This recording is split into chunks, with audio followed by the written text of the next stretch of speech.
నమస్కారం, B news కి స్వాగతం. నేను మీ మహంతి. ముందుగా ఈనాటి ముఖ్యాంశాలు.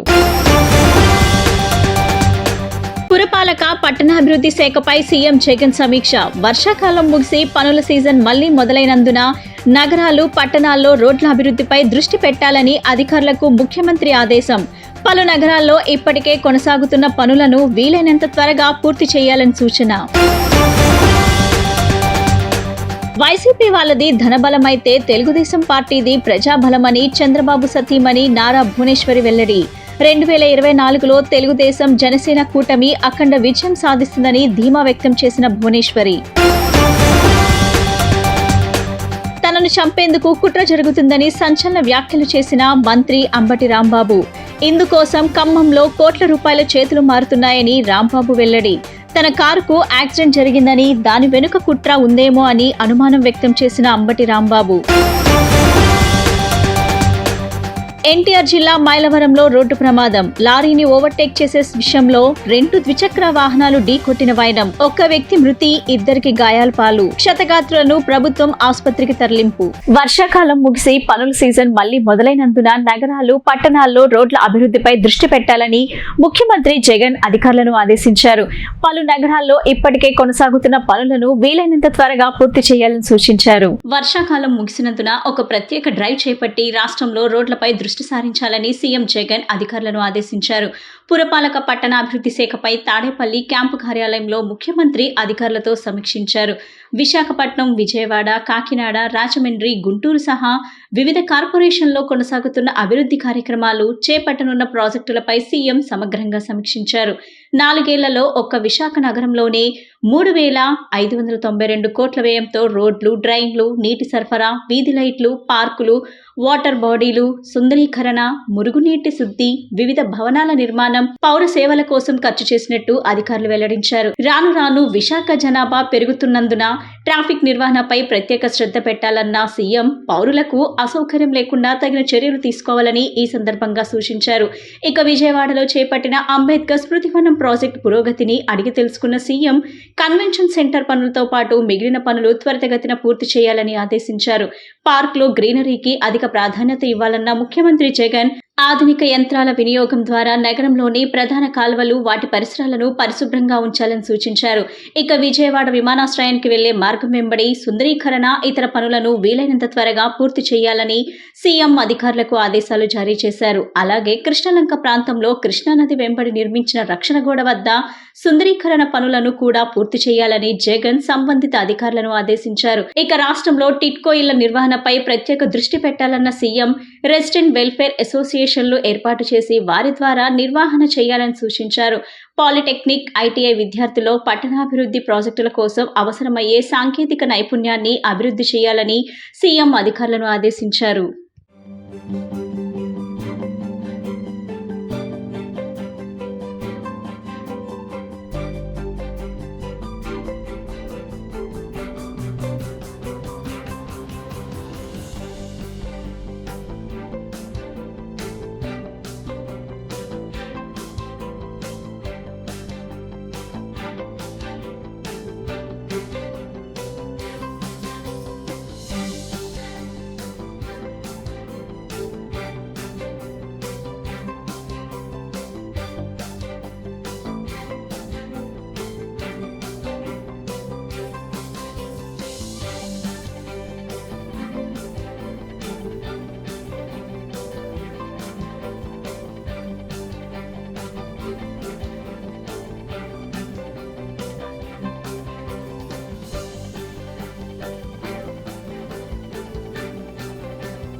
వైసీపీ వాళ్ళది ధనబలమైతే తెలుగుదేశం పార్టీది ప్రజాబలమని చంద్రబాబు సతీమణి నారా భువనేశ్వరి అన్నారు. 2024లో తెలుగుదేశం జనసేన కూటమి అఖండ విజయం సాధిస్తుందని ఆమె ధీమా వ్యక్తం చేశారు. నిజం గెలవాలి కార్యక్రమంలో భాగంగా తిరుపతి జిల్లా శ్రీకాళహస్తిలో ఏర్పాటు చేసిన బహిరంగ సభలో ప్రసంగిస్తూ వైసీపీ పాలనలో జరుగుతున్న అరాచకాలపై ధ్వజమెత్తారు. తెలుగుదేశం పార్టీ అధినేత మాజీ ముఖ్యమంత్రి నారా చంద్రబాబు నాయుడు త్వరలోనే జైలు నుంచి విడుదలవుతారని, రెట్టింపు ఉత్సాహంతో ప్రజల కోసం ఆయన కష్టపడతారని 2024లో జరగబోయే కురుక్షేత్ర సంగ్రామంలో టీడీపీ, జనసేనలు అఖండ విజయం సాధిస్తాయి. ఇది తథ్యమని చంద్రబాబు సతీమణి నారా భువనేశ్వరి అన్నారు. పాలకులు మంచివారైతేనే ప్రజలకు మేలు జరుగుతుందన్నారు. పాలకులు చెడ్డవారైతే ప్రజలకు కీడు జరుగుతుందని అంబేద్కర్ చెప్పారని గుర్తు చేశారు. వాళ్ళది ధనబలం, మనది ప్రజాబలం. వచ్చే ఎన్నికల్లో టీడీపీ, జనసేన అఖండ విజయం సాధిస్తుందని ధీమా వ్యక్తం చేశారు. నిజం గెలవాలి, నిజమే గెలవాలన్నారు. ఎన్టీఆర్ తెలుగువారి ఆత్మగౌరవం పెంచితే చంద్రబాబు తెలుగువారిలో ఆత్మవిశ్వాసం పెంచారని పేర్కొన్నారు. చంద్రబాబు అవినీతి చేశారంటే ప్రజలు నమ్మటం లేదని, పరిశ్రమలు ఏర్పాటు చేయడమే చంద్రబాబు చేసిన తప్ప, అమరావతిని నిర్మించడం తప్ప, పోలవరం కట్టడం తప్ప అని ప్రశ్నించారు. వైసీపీ పాలనలో ఏపీ అంటే అరాచకం, అప్పుల రాష్ట్రమని నారా భువనేశ్వరి ధ్వజమెత్తారు. నేను ఇక్కడ చంద్రబాబు నాయుడు గారి భార్యనే కాదు, ఒక భారతీ నారీగా నిజం గెలవాలని ఈ పోరాటం మీ ముందుకు తీసుకొస్తున్నాను. ఈ పోరాటం నాదొక్కటే కాదు, ఈ పోరాటం ప్రజలు అందరిది అని నేను గుర్తు చేస్తున్నాను. కొంతమంది స్నేహితులు చెప్పారు, నువ్వు ఎందుకు ఈ పోరాటానికి వెళ్తున్నావు? మన రాష్ట్రంలో మనం చూస్తున్నాం, వింటున్నాం, అక్కడ జరిగే అరాచకం, హింసాన్ని.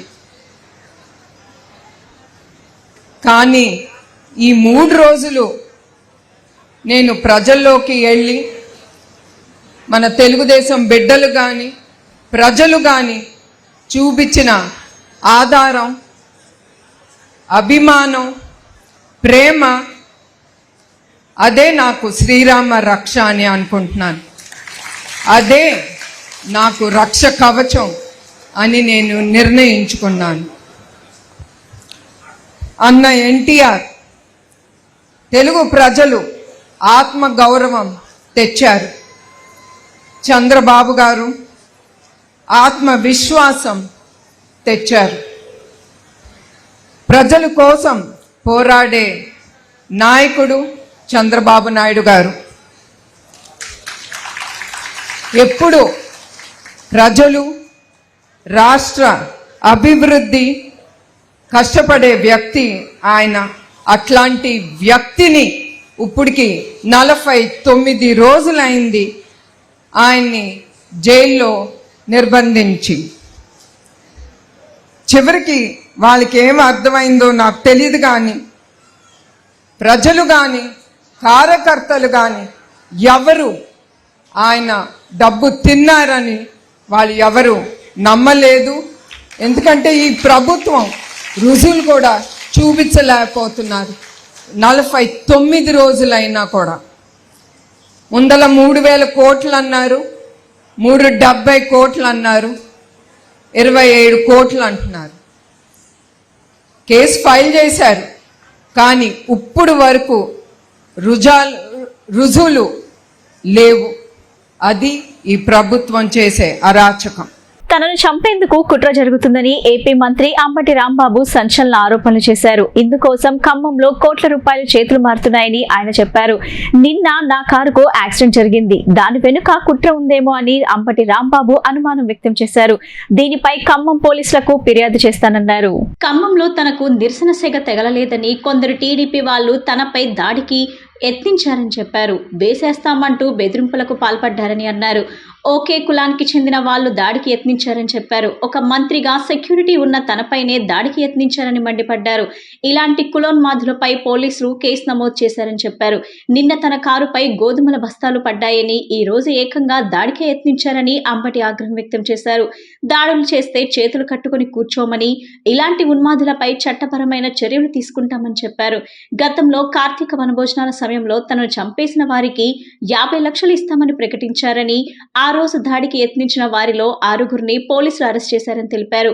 కులోన్మాదంతో వంగవీటి రంగాను హత్య చేశారని, ముద్రగడపై దాడి చేశారని అన్నారు. చంద్రబాబుపై ప్రేమ ఉంటే మరో రూపంలో చూపించుకోవాలని, ఇలా తమపై దాడికి పాల్పడటం సరికాదని చెప్పారు. తనకు కూడా ఒక కులం ఉందనేది తనపై దాడి చేసిన వారు గుర్తుపెట్టుకోవాలని హెచ్చరించారు. కొంతమంది తెలుగుదేశం కార్యకర్తలు అని వాళ్లే ఫోకస్ చేసుకుంటున్న వారు నా మీద దౌర్జన్యం చేయటానికి, మొత్తం సెక్యూరిటీ ఉండగానే దౌర్జన్యం చేయడానికి ప్రయత్నం చేశారు. ఈ రెండు సంఘటనల మీద ప్రజలకి కొంత వివరణ ఇవ్వాలని, జరిగిన వాస్తవాన్ని తెలియపరచాలనే ఉద్దేశంతో మీ ముందుకు రావటం జరిగింది. దీనిలో కొన్ని మీడియా ఛానల్స్ ఒక రకంగాను, కొన్ని మీడియా ఛానల్స్ ఒక రకంగాను ప్రొజెక్ట్ చేసే ప్రయత్నం చేశారు. ఒక media channel of course Telugu Desam అనుకోండి, నిరసన సెగ అంబటికి అనే మాట, ఖమ్మం ప్రజలు తిరుగుబాటు రెండో మాట. నాకు తెలియగలుగుతాను, నిరసన సెగ అంటే ఎలా ఉంటుంది? కర్రలతో వస్తారా? దాడి అని రాయలేకపోతున్నారు, ఎందుకంటే వాళ్ళ ఫేవరెట్. తెలుగుదేశం అని చెప్పబడుతున్నటువంటి కొందరు వ్యక్తులు వచ్చి మంత్రిగా నేను ఒక ప్రైవేట్ ప్రోగ్రాంకు వెళ్తే దాడి చేయడానికి ప్రయత్నం చేశారు. This is the fact. మీరు చూశారు, వాళ్ళు చూపించినటువంటి విజువల్స్ లోనే వారి దగ్గర కర్రలు ఉన్నాయి, వారు బూతులు మాట్లాడేటువంటి ప్రయత్నం చేస్తున్నారు. నేను ఎందుకు వెళ్ళాను? రాజకీయ కార్యకలాపం కాదు, ఎన్నికల ప్రచారం అంతకంటేనూ కాదు. నేను నిన్న జక్కంపూడి రామ్మోహన్ రావు గారి కుమారుడైనటువంటి గణేష్ వివాహాన్ని చూసుకొని ఖమ్మంలో అవనగడ్డకు చెందినటువంటి అగ్రికల్చర్ మార్కెట్ యార్డ్ చైర్మన్, నాకు బంధువు కూడా అవుతాడు, ఆయన అబ్బాయికి, ఖమ్మంలో శ్రీ గూండాల కృష్ణ గారు, ఈయన 2014లో బీఆర్ఎస్ అంటే అప్పుడు టీఆర్ఎస్ తరపున పోటీ చేసి ఓటమి పాలైనటువంటి ఒక రాజకీయవేత్త, ఆయన అబ్బాయికి, కడవకల్లు నరసింహారావు గారి అమ్మాయికి, కడవకల్లు నరసింహారావు గారి అబ్బాయికి, వారి అమ్మాయికి ఈరోజు ఉదయం 9:30 గంటలకు నిశ్చితార్థమైతే ఆ నిశ్చితార్థంలో పాల్గొనడానికి వెళ్ళడం జరిగింది. నాతో పాటు చాలా మంది మహిళలు కూడా ఉన్నారు ఆ హోటల్ ముందు, మీరు అబ్జర్వ్ చేస్తే. దీన్ని అదనుగా చేసుకొని దాడి చేసే ప్రయత్నం చేశారు. ఎవరు వీళ్ళు? ఎందుకు దాడి చేశారు? ఇష్టం వచ్చినట్టుగా మాట్లాడారు. కొందరైతే రే అంబట్రాంబాబు నిన్నేం చేస్తాం, వేసేస్తారట నన్ను. అంతా కలిసి ఎంత ఉన్నారు? 10 లోపే. ఇద్దరు అదుపులోకి రాలేదు. ఎవరయ్యా వీళ్ళంటే తెలుగుదేశం వాళ్ళు, అవునో కాదో నాకు తెలియదు కానీ ఒకే సామాజిక వర్గానికి చెందినటువంటి వ్యక్తులు. ఎవరి సామాజిక వర్గం? ఆ రోజున నన్ను ఎలిమినేట్ చేస్తేనో, నన్ను భౌతికంగా దాడి చేస్తేనో 50 లక్షల రూపాయలు చందా ఇస్తానని ప్రకటించినటువంటి సమావేశం ఉందే, అదే సామాజిక వర్గానికి చెందినటువంటి వ్యక్తులు మొత్తం వచ్చి నా మీద దాడి చేయడానికి ప్రయత్నం చేశారు. ఎన్టీఆర్ జిల్లా మైలవరంలో రోడ్డు ప్రమాదం చోటు చేసుకుంది. లారీని ఓవర్టేక్ చేసే సమయంలో బైక్ టీవీఎస్ ను ఢీకొట్టింది. ఈ ఘటనలో టీవీఎస్ పై ప్రయాణిస్తున్న వ్యక్తి అక్కడికక్కడే మృతి చెందారు. కాగా బైక్ పై వెళ్తున్న 2 విద్యార్థులకు గాయాలయ్యాయి. ఎన్టీఆర్ జిల్లా మైలవరంలోని చినహరిజనవాడ వద్ద రోడ్డు ప్రమాదం జరిగింది. టీవీఎస్ ని బైక్ ఢీకొట్టిన ఈ ఘటనలో టీవీఎస్ పై ప్రయాణిస్తున్న వ్యక్తి అక్కడికక్కడే మృతి చెందాడు. బైక్ పై వెళ్తున్న ఇంజనీరింగ్ కళాశాలకు చెందిన 2 విద్యార్థులకు గాయాలయ్యాయి. లారీని ఓవర్టేక్ చేసే సమయంలో యాక్సిడెంట్ జరిగిందని స్థానికులు చెబుతున్నారు. క్షతగాత్రులను హుటాహుటిన మైలవరం ప్రభుత్వాసుపత్రికి స్థానికులు తరలించారు. ఒక విద్యార్థికి తీవ్ర గాయాలు కావడంతో మెరుగైన వైద్యం కోసం విజయవాడ తరలించారు. మైలవరం పోలీసులు కేసు నమోదు చేసి దర్యాప్తు చేస్తున్నారు.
తెలుగుదేశం పార్టీ అధినేత చంద్రబాబు నాయుడుపై పెట్టిన skill development case bogus case అని తేలిపోయిందని మాజీ ఎమ్మెల్యే టీడీపీ సీనియర్ నేత ధూళిపాల నరేంద్ర కుమార్ అన్నారు. వైఎస్ జగన్ ఆదేశాలతో పనిచేసిన సిఐడి చివరకు ఒక గాసిప్ ఏజెన్సీగా నిలిచిందని ఆరోపించారు. చంద్రబాబుని అన్యాయంగా జైలుకు పంపి 45 రోజులైనా సిఐడి రూపాయి అవినీతి సొమ్ము ఆయనకు, ఆయన కుటుంబానికి అందినట్టు నిరూపించలేకపోయిందని టీడీపీ సీనియర్ నేత ధూళిపాల నరేంద్ర కుమార్ అన్నారు. టీడీపీ కేంద్ర కార్యాలయంలో ఆయన మీడియాతో మాట్లాడుతూ చివరకు దిక్కుతోచని స్థితిలో టీడీపీ సభ్యత్వం పొందడానికి కార్యకర్తలు చెల్లించే సొమ్ముని అవినీతి సొమ్ముగా చూపడానికి కింద మీద పడుతుందని ధ్వజమెత్తారు.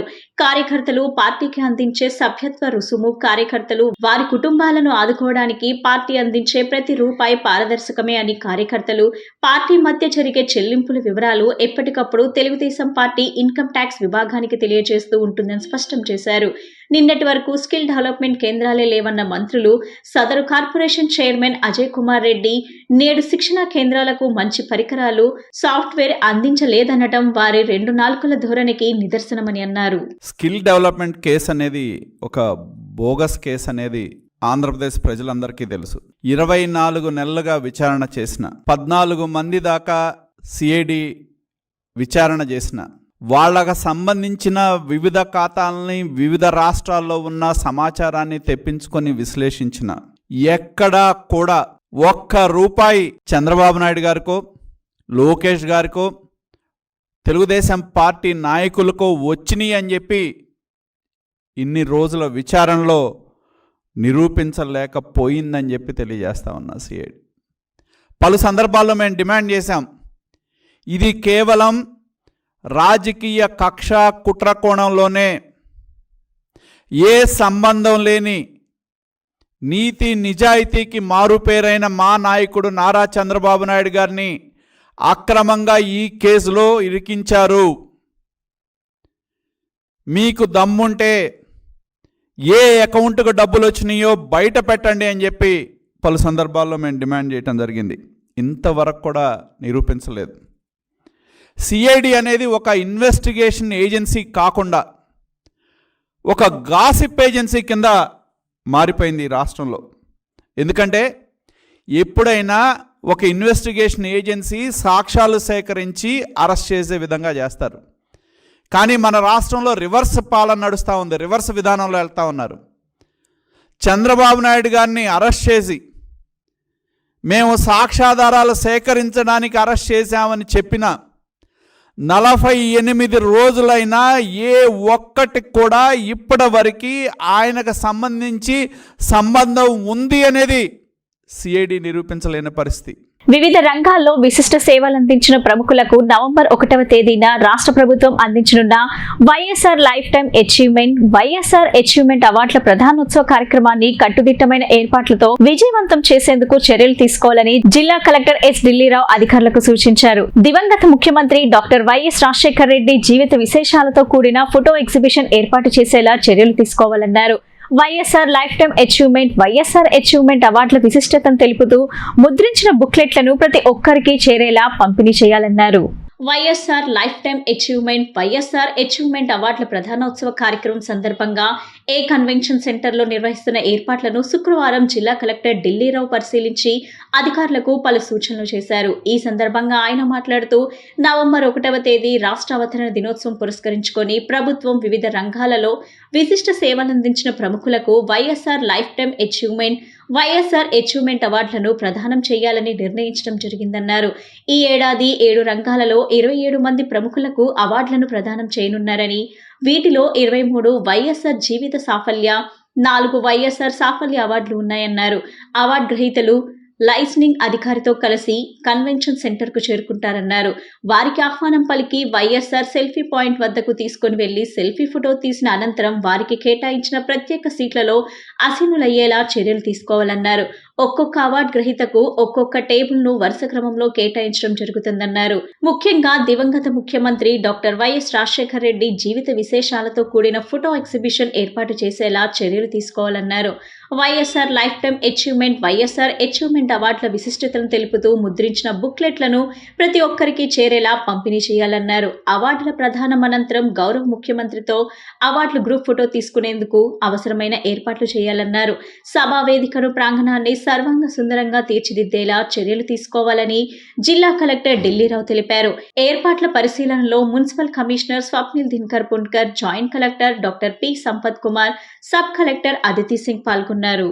దేశం మొత్తం అనుకరించేలా ఏపీ స్టేట్ విజన్ ప్లాన్ 2047 రూపొందించాలని నీతి ఆయోగ్ అదనపు కార్యదర్శి వి రాధా అధికారులకు సూచించారు. ప్రాథమిక, ఉత్పాదక, సామాజిక రంగాలకు సంబంధించి పలు అంశాలపై 3వ రోజు ఫలవత్తంగా చర్చలు జరిగాయి. పలు రంగాల్లో కీలక మార్పులు, సంస్కరణలకు అవసరమైన ఎంతో విలువైన సూచనలు, సలహాలు అందజేసిన వారికి ఆమె అభినందనలు తెలిపారు. దేశం మొత్తం ఏపీ స్టేట్ విజన్ ప్లాన్ 2047 అనుకరించేలా అద్భుతమైన విజన్ డాక్యుమెంట్ ను రూపొందించాలని నీతి ఆయోగ్ అదనపు కార్యదర్శి వి రాధా రాష్ట్ర ఉన్నతాధికారులకు సూచించారు. రాష్ట్రంలో గత 3 రోజుల నుండి నిర్వహిస్తున్న వర్క్ షాప్ ఎంతో అద్భుతంగా జరిగిందని, ప్రాథమిక, ఉత్పాదక, సామాజిక రంగాలకు సంబంధించి పలు అంశాలపై ఈ వర్క్ షాప్ లో ఎంతో ఫలవంతంగా చర్చలు జరిగాయన్నారు. పలు రంగాల్లో అపరిమితమైన మార్పులను తీసుకువచ్చే విధంగా ఎంతో తెలివైన, విలువైన ఆలోచనలను పలువురు అందజేశారని ఆమె అభినందించారు.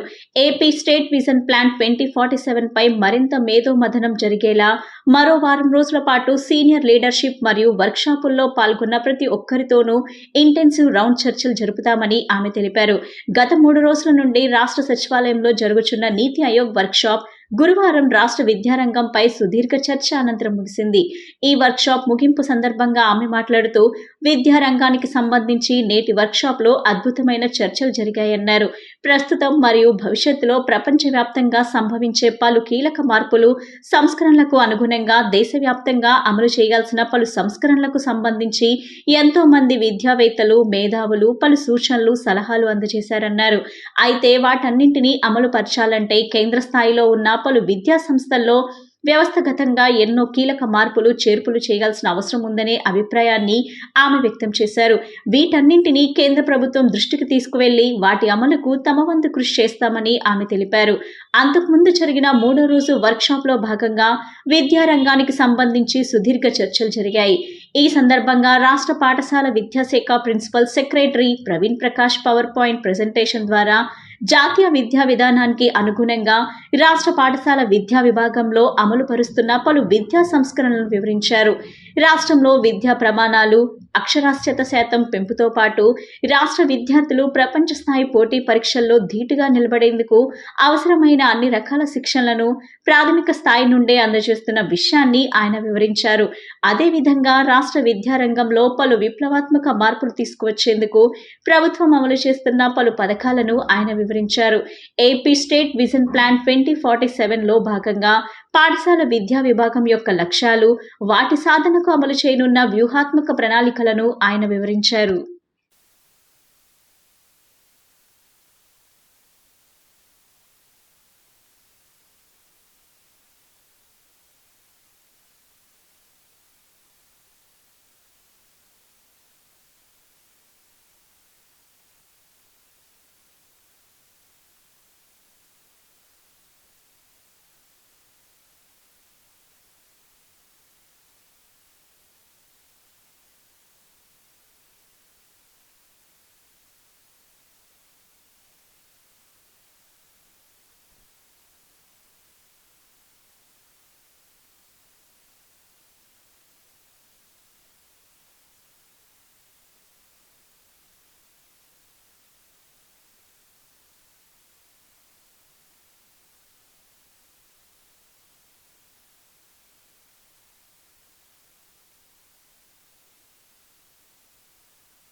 ప్రజలను మోసం చేసేందుకు వైసీపీ నేతలు సామాజిక బస్సు యాత్ర చేపట్టారని టీడీపీ మైనార్టీ నేత ఎంఎస్ బేగ్ విమర్శించారు.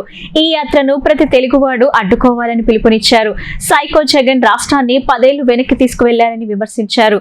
జగన్ కు వచ్చే ఎన్నికల్లో ఆంధ్ర ప్రజానికం ఓటు ద్వారా బుద్ధి చెప్పాలని పిలుపునిచ్చారు. విజయవాడ పార్లమెంట్ సభ్యులు కేశినేని శ్రీనివాస్ ఆదేశాల మేరకు పశ్చిమ నియోజకవర్గం టీం టీడీపీ ఎంఎస్ బేగ్ సారథ్యంలో భవిష్యత్ గ్యారంటీ సూపర్ 6 పథకాలపై నియోజకవర్గ సమన్వయ కమిటీ సమావేశం పంజా సెంటర్ నందు హజియా బ్యాంకెట్ హాల్ నందు జరిగింది. ఈ సమావేశంలో ముఖ్య అతిథిగా పాల్గొన్న నల్లపాటి రాము మాట్లాడుతూ చంద్రబాబు నాయుడు అక్రమ అరెస్టును ప్రజల్లోకి తీసుకుని వెళ్లాలని ఆయన అన్నారు. టీడీపీ మేనిఫెస్టోను ప్రజలకు వివరించాలని, జగన్మోహన్ రెడ్డి ప్రభుత్వం చేస్తున్న అక్రమాలను దౌర్జన్యం ప్రజలకు వివరిస్తూ ప్రజల మధ్య ఉండాలని అన్నారు. ఈ కార్యక్రమాన్ని అత్యంత ప్రతిష్టాత్మకంగా తీసుకుని ముందుకు వెళ్లాలని ఆయన అన్నారు. ఈ జగన్మోహన్ రెడ్డి ప్రభుత్వం చేస్తున్న అవినీతి పాలనను ప్రజలకు వివరిస్తూ మనం చేస్తున్న కార్యక్రమాలను ఇంకా వేగవంతం చేయాలని ఆయన అన్నారు. ప్రతి ఒక్క డివిజన్ అధ్యక్షులు, క్లస్టర్ ఇన్ఛార్జీలు కూడా తమ విధిగా వారి వారి డివిజన్లో చంద్రబాబు నాయుడు గారి అక్రమ అరెస్టుకు వ్యతిరేకంగా కరపత్రాలు పంపిణీ కార్యక్రమం చేయాలని, అదేవిధంగా సూపర్ 6 వంటి పథకాలను, భవిష్యత్ గ్యారంటీ, బాబు షూరిటీ అనే బాండ్ను అందజేయాలని కోరారు. అనంతరం టీడీపీ మైనార్టీ నేత ఎంఎస్ బేగ్ మాట్లాడుతూ తెలుగుదేశం పార్టీ ఆదేశాల మేరకు, ఎంపీ నాని సూచనల మేరకు ఓటర్ వెరిఫికేషన్ పై అవగాహన కల్పించడం జరిగిందన్నారు. నారా భువనేశ్వరి చేపట్టిన నిజం గెలవాలి కార్యక్రమానికి ప్రజలు మద్దతు పలుకుతున్నారని వెల్లడించారు. నారా లోకేష్ ఆదేశాల మేరకు 160 రోజులు ప్రజలతో అనే కార్యక్రమం చేపడుతున్నామని, ఇందులో భాగంగా ఈ 160 రోజులు ప్రతి టీడీపీ కార్యకర్త ప్రజల్లో ఉంటారని చెప్పారు. నారా చంద్రబాబు నాయుడు గారి యొక్క అక్రమ అరెస్టుని, అలాగే తెలుగుదేశం పార్టీ యొక్క భవిష్య కార్యాచరణని మనమందరూ కూడా, తెలుగుదేశం పార్టీ కుటుంబ సభ్యులందరూ కూడా ఇక్కడ సమావేశమై దాన్ని చర్చించుకునే విధంగా మనం అందరం కూడా ఈ యొక్క కార్యక్రమం నిర్వహించుకున్నాం. ఏదైతే మన ఎంపీ కేశినేని నాని గారి ఆదేశాల మేరకు ప్రతి ఇంటికి తెలుగుదేశం పార్టీ ప్రతి గడప గడపకి వెళ్ళాలని చెప్పి ఆయన సూచనలు ఇచ్చారో, ఈరోజు నారా భువనేశ్వరి గారు కూడా ఎన్నో కుటుంబాలు చంద్రబాబు నాయుడు గారి అక్రమ అరెస్ట్ని తట్టుకోలేక ఎవరైతే మృతి చెందారో వాళ్ళందరినీ కూడా పరామర్శించడానికి, వాళ్ళందరూ కూడా భరోసా ఇవ్వడానికి వాళ్ళ దగ్గర వెళ్తాం జరుగుతూ ఉందండి. దాంతోపాటు ఈ యొక్క కార్యాచరణ అనేది తెలుగుదేశం పార్టీ తొందరలోనే ఎలక్షన్స్ ఉన్నాయని చెప్పి కూడా మనం అందరం గుర్తు చేసుకోవాలి. ఆ కార్యాచరణతో పాటు పార్టీని ఏ రకంగా బలోపేతం చేసుకోవాలనేతో పాటుగా ఈరోజు ఓటర్ వెరిఫికేషన్ అనేది చాలా ప్రతిష్టాత్మకమైన ప్రక్రియ అనేది మనం అందరం కూడా మర్చిపోకూడదు. ప్రజలందరూ గమనించాలి. ఈ యొక్క ఓటర్ లిస్ట్, కొత్త ఓటర్ లిస్ట్ ఇవాళ రావడం జరుగుతూ ఉన్నది. మేమందరం కూడా భవిష్యత్తు గ్యారంటీ అనే కార్యక్రమం ద్వారా ప్రతి ఇంటికి ఏదైతే తెలుగుదేశం పార్టీ మేనిఫెస్టో విడుదల చేసిందో ఆ మేనిఫెస్టో ద్వారా సూపర్ 6 అనే ఒక పథకాలని ప్రజల దగ్గర వెళ్ళి వాళ్ళ ద్వారా వాళ్ళందరికీ కూడా ఏ రకంగా మన తెలుగుదేశం పార్టీ సంక్షేమం అందజేస్తా ఉందని చెప్పి కూడా మనం అందరం కూడా ఈ యొక్క కార్యక్రమం కూడా చేపడతాం జరుగుతూ ఉంది. దేశంలో 3000 రకాల వస్తువులపై జీఎస్టీ పన్నులు వసూలు చేస్తున్నారని, నెలకు 1.25 లక్షల కోట్లు వసూలు చేస్తున్నారని, డబ్బంతా కేంద్రం ఏం చేస్తుందని మాజీ కేంద్ర మంత్రి చింతా మోహన్ ప్రశ్నించారు. మరమ్మతుల పైన కూడా జీఎస్టీ ఏమిటని నిలదీశారు. అసలు ప్రపంచంలో ఎక్కడా ఈ తరహా ట్యాక్స్ లేదన్నారు. జీఎస్టీ అంతా అవినీతిమయంగా మారిందన్నారు. బీజేపీ నేతృత్వంలోని కేంద్ర ప్రభుత్వ విదేశాంగ విధానం తప్పుడు తడకలుగా సాగుతుందని మాజీ మంత్రి చింతా మోహన్ అన్నారు. గాంధీనగర్ ప్రెస్ క్లబ్ లో ఆయన మీడియాతో మాట్లాడుతూ ఇజ్రాయెల్ సేవలు ఆసుపత్రిపై బాంబులు వేస్తే ప్రధాని మోడీ సమర్థిస్తారా అంటూ ఆగ్రహం వ్యక్తం చేశారు. కనీసం మానవత్వమైన చూపరా అంటూ వ్యాఖ్యలు చేశారు. దేశంలో జీఎస్టీ విధానం అస్తవ్యస్తంగా ఉందన్నారు. దేశంలో 3000 రకాల వస్తువులపై జీఎస్టీ పన్నులు వసూలు చేస్తున్నారని, నెలకు 1.25 లక్షల కోట్లు వసూలు చేస్తున్నారని తెలిపారు. ఏపీలోని విద్యా విధానం మార్పు చేయటం వల్ల ఎస్సీలు, ఎస్టీ, బీసీలకు అన్యాయం జరుగుతుందన్నారు. విద్యా విధానం మార్పు చేయడానికి ముఖ్యమంత్రి జగన్ ఏమైనా స్కాలరా అంటూ ఆయన మండిపడ్డారు. ఏపీలో వైద్య సదుపాయాలు సరిగ్గా లేవని, మద్యం తాగుతున్న వారి లివర్లు చెడిపోయాయన్నారు. ఉద్యోగాలు లేక యువత మద్యం దుకాణాల వద్ద తాగుతున్నారన్నారు. కల్తీ మద్యం సరఫరా చేస్తున్న ప్రభుత్వం దుర్మార్గంగా నడుస్తుందన్నారు. ఏపీలో అంతా ప్రభుత్వం కక్ష సాధింపు రాజకీయాలు చేస్తుందని విమర్శించారు. మార్గదర్శిపై కక్ష సాధింపు చర్యలు ఎందుకని అన్నారు. చంద్రబాబు నాయుడు అరెస్టును ఖండిస్తున్నామన్నారు. 14 ఏళ్లు సీఎంగా పనిచేసిన వ్యక్తిని, ప్రతిపక్ష నేతను అర్ధరాత్రి అరెస్ట్ చేయటం, అర్ధరాత్రి తీర్పులు ఏమిటని అన్నారు. కోర్టులోనూ రాజకీయ ప్రమేయం కనిపిస్తుందని వ్యాఖ్యలు చేశారు. రాష్ట్రంలో స్పష్టంగా కనపడుతున్నాయి. ఎవరైతే కాంగ్రెస్ పార్టీతో కలిసి ఏ ప్రాంతీయ పార్టీ పనిచేస్తుందో వాళ్ళు అధికారంలోకి 24లో రావడం ఖాయం ఖాయం ఖాయం. భారతీయ జనతా పార్టీతో కలిసి ఎవరు పనిచేస్తారో వాళ్ళు మఠాష్ కావడం ఖాయం ఖాయం. ఇది ఉన్నటువంటి రాష్ట్ర పరిస్థితి, రాజకీయాలు. చివరిలో ఓబీసీలు రాష్ట్రంలో 40% మంది ఉన్నారు. వాళ్ళకి విద్య ఉద్యోగాల్లో రిజర్వేషన్లు ఇచ్చాం. మరి ఆంధ్రప్రదేశ్ రాష్ట్రంలో బీసీలు రాజకీయంగా ముందుకు పోలేకపోతున్నారు. వాళ్ళకి అందరికీ ఒక్క ఆంధ్రప్రదేశ్ రాష్ట్రంలోనే కాదు భారతదేశంలో మొత్తం ఓబీసీలకు రాజకీయ రిజర్వేషన్లకు ప్రతి పార్టీ, ప్రజాస్వామ్యం పైన నమ్మకం ఉన్న ప్రతి పార్టీ, సోషల్ జస్టిస్ పైన నమ్మకం ఉన్న ప్రతి పార్టీ ముందుకొచ్చి ఓబీసీలకు రాజకీయ రిజర్వేషన్లు ఇవ్వాలని నేను డిమాండ్ చేస్తూ చివరిలో చిన్న కథ క్లుప్తంగా చెప్పేస్తాను. దీన్ని మాత్రం రికార్డు చేయొద్దు, చేసుకున్నా ఇబ్బంది లేదు. వార్తలు ముగించే ముందు ముఖ్యాంశాలు మరోసారి. పురపాలక పట్టణాభివృద్ధి శాఖపై సీఎం జగన్ సమీక్ష. వర్షాకాలం ముగిసి పనుల సీజన్ మళ్లీ మొదలైనందున నగరాలు, పట్టణాల్లో రోడ్ల అభివృద్ధిపై దృష్టి పెట్టాలని అధికారులకు ముఖ్యమంత్రి ఆదేశం.